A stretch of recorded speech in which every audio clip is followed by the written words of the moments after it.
7-8 साल से तैयारी कर रहे हैं और कुछ पॉइंट बस वो रह जाते हैं, पॉइंट नंबर से वो रह जाते हैं किसी कारणवश, आपकी धांधलियों के कारणवश। हमारे बीच में एक हमारे बड़े भाई थे, उनका कहना है कि एंटी लोअर पीसीएस में उनका 3 से 4 बार चयन हो चुका है और टॉपर लिस्ट में है, लेकिन इंटरव्यू में पहुँचते ही वो बाहर हो जाते हैं। ये करप्शन है या नहीं, आप बताएं। ये करप्शन है, ये करप्शन आपकी सरकार में हुआ है, कांग्रेस के कार्यकाल में करप्शन हुआ है। क्यों करप्शन करते हो, धांधली क्यों करते हो? स्वैच्छिकता पारदर्शिता दिखाई पेपर में। युवा रात दिन पढ़ के आपके सेंटर में पहुंचता है, पेपर दे के आता है, घर में नंबर काउंट करता है और नंबर लगा के देता है कि मेरे नंबर इतने आ रहे हैं, सिलेक्शन हो जाएगा, एक आस विश्वास के साथ। लेकिन आपके द्वारा इतनी धांधली हो जाती है कि उसके द्वारा बहुत गलत है, तो इसका विरोध किया जाएगा।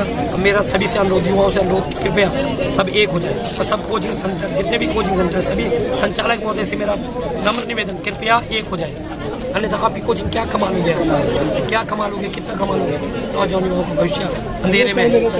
आप जो है पर एंटर हो, जब उनके भविष्य की बात हो रही है, आज सीबीआई जांच की बात हो रही है, तो आप लोगों ने कोचिंग इंस्टीट्यूट अपने खोले हुए हैं, तो क्या आपकी जिम्मेदारी नहीं है उन बच्चों के लिए?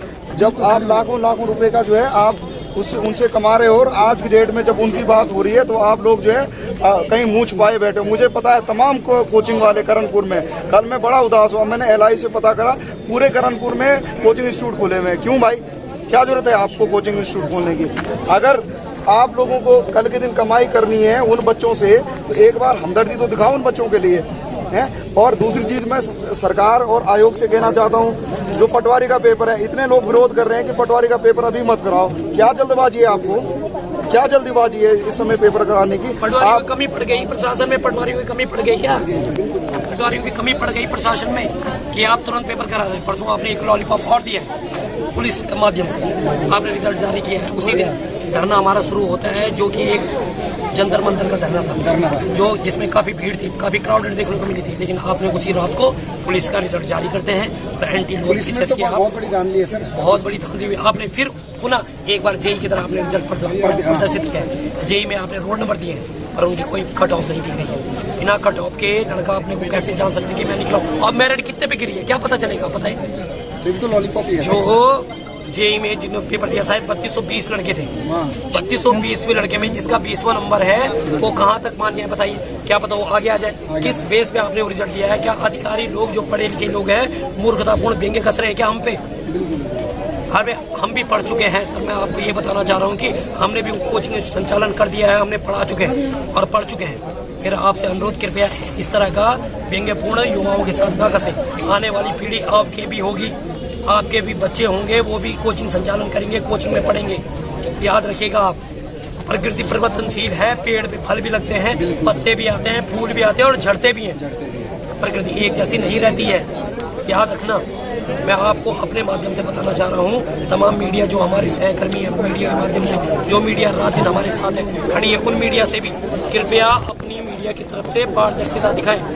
आपके बच्चे भी इंस्टीट्यूट में पढ़ रहे हैं, आपकी बालिकाएं भी पढ़ रही हैं। हमारी बहनों पे अत्याचार किया गया, हमारी बहनों पे लाठियां चार्ज की गई। कहाँ तक कितनी गलत बात है आप मुझे बताएं, कहाँ तक अच्छी बात है? हमारी बहनों पे लाठियां चार्ज की गई, ये कोई अच्छी बात है? हमारे बीच कुछ लोग ऐसे थे जो पाँव से पैरालाइज थे, विकलांग व्यक्ति थे, वो बेचारे भी आए थे। अरे आंसू छलकता है किसी नौजवान का आपके प्रति। हमें सरकार, आप हैंडसम का ब्यौरा लेती हो, आपको शर्म आनी चाहिए। गुणों से पूजा होती है। मैं बार बार यही कहना चाहूँगा, युवाओं के हित में काम कीजिए, वरना आने वाला युवा बहुत ही आक्रोश में कुछ ना कुछ कर बैठेगा और जिसके सिर्फ और सिर्फ जिम्मेदार आप होंगे। दामी सरकार, आप और आप। इन नेताओं पे एक बार देखिए, इन अधिकारियों को एक बार ढंढोलिए। सचिवालय में बैठे सहकर्मी, हर जगह ये हकम जैसे इतने लोग आपको चला रहे हैं, क्या ये कहाँ तक मान्य है? कहाँ तक मान्य है? हकम जैसे लोग आपको चला रहे हैं, कहाँ कब से वो धांधली किए जा रहे हैं? 2010 से वो धांधली किए जा रहे हैं। युवा आप तो अपने गद्दी पे बैठे हैं, वहाँ से भाषण देते रहते हैं कि ऐसा होगा वैसा होगा, ये क्या चल रहा है? कृपया सजगता दिखाएं। मेरा माननीय मुख्यमंत्री जी से अनुरोध, कृपया इस चीज में सजगता दिखाएं, अन्यथा युवा आक्रोशित हो जाएगा। आपकी सरकार में ही जो ये काम हो रहे हैं, अगर पहली सरकार ने जो गलत काम किए उनको बदलाव आप नहीं कर सकते क्या? आप अपनी सरकार, जो आपकी सरकार चल रही है, संचालन कर रहे हैं, उसमें ये काम नहीं हो सकता? जो सरकार ने पहले काम किया उसमें भी आप एक्शन लीजिए। हम आपके साथ हैं, युवा आपके साथ हैं। अरे धन से नहीं, तन से तो है, शरीर से तो आपके साथ है। नौजवान युवा पीड़ा उठा रहे हैं। कृपया मेरा अनुरोध इस पे सजगता लाएं, अन्यथा गांधी जी 2024 में आपको यहाँ देखने को मिल जाएगा कि होने वाला क्या है। ये याद रखना, हिमाचल में आपने देख लिया है, क्या देखने को मिला आपको, यहाँ भी आपको देखने को मिल जाएगा। इसकी जिम्मेदारी आज जो है पटवारी के पेपर के लिए विभिन्न स्थानों में उत्तराखंड के जगह पे छात्र पहुंच गए हैं। कल अगर थोड़ा सा भी कहीं पे थोड़ा सा कहीं पे भी कुछ हुआ ना तो एक उग्र आंदोलन का रूप ले लेगा। मैं कल भी एसडीएम साहब से बात कर रहा था, आप जल्दबाजी ना करें क्योंकि माहौल अभी गर्म है ना। फिर भी सरकार ने जल्दबाजी करके अब पेपर करवा दिया है। कल थोड़ा सा भी कहीं पे नकल हुई पूरे उत्तराखंड में बहिष्कार हो जाएगा पेपर का। एक भी % का भरोसा नहीं रहा इन आयोगों पे, किसी का भी कोई भी नहीं है। जो चयनित होकर बाहर आया, जो चयन में नहीं आया, सबका विश्वास उठ चुका है इन आयोगों से। आयोग जो है अपनी मनमानी में उतर आए हुए हैं, चाहे वो यूकेसीसी हो, यूकेपीएससी हो, सब अपने तानाशाही पे आए हुए हैं। और इसके साथ में जितने लोगों ने नकल करी, जिन लोगों ने नकल करवाई, वो सब लोग तमाम लोग बाहर आ चुके हैं। उनमें से एक सचिवालय का था तो एक अधिकारी जिसकी माँ जो है सदमे से मर गई, उसके बाद जो है आज की डेट में उसकी रिहाई हो गई है। गोस्वामी क्या है, वो गायक थे, उनके पुत्र जो है वो टीचर थे, उनकी भी रिहाई हो चुकी है। नैनीताल में या उधम सिंह नगर में एक जो है किसी का गनर था, उसकी भी रिहाई हो चुकी है।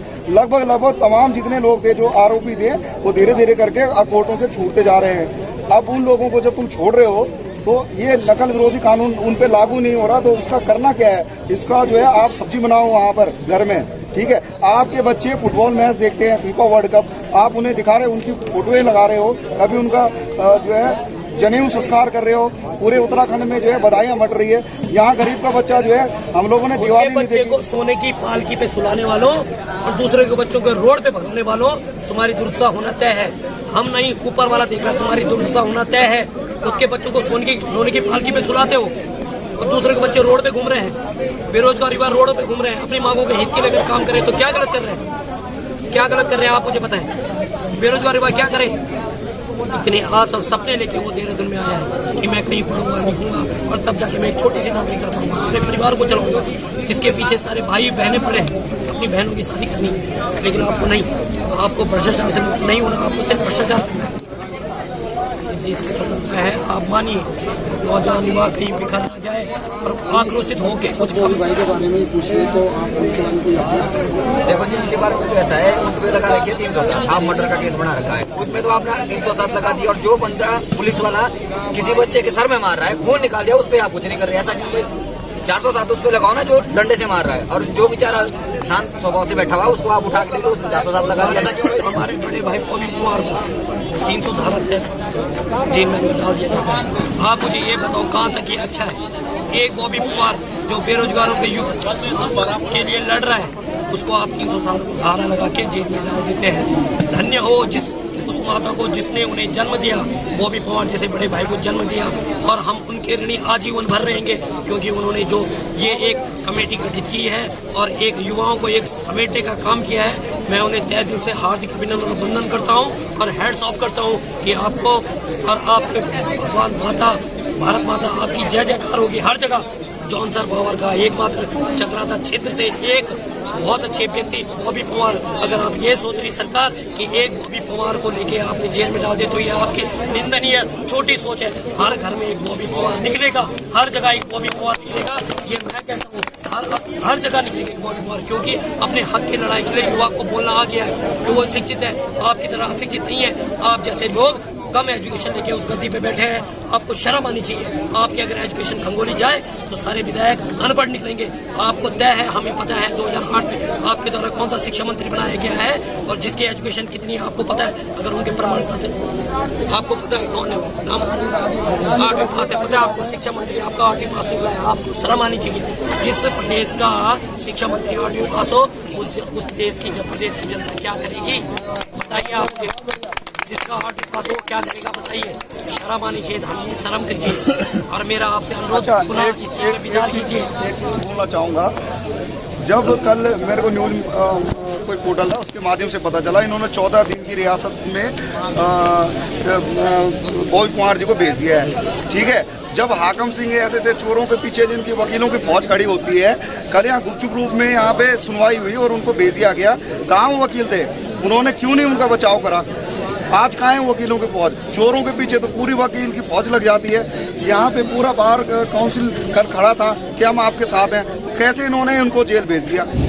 तो ये चल रहा है उत्तराखंड में कि एक तरफ सब जगह जो है चोर घुसे पड़े हैं। जो यहाँ पे ईमानदारी की बात करता, जो यहाँ पे भ्रष्टाचार मुक्त करने की बात करता है, उसको उठा के जेल में भेज रहे हैं। तो ये धामी के राज में क्या चल रहा है? मैं तो ये कह रहा हूँ कि वो मोदी जो है कल के दिन यहाँ आएगा 2024 में, यहाँ पे परेड ग्राउंड में कहीं भाषण करेगा, किस मुंह से करेगा है? उस दिन आपको शर्म नहीं आएगी आपने युवाओं के साथ क्या करा?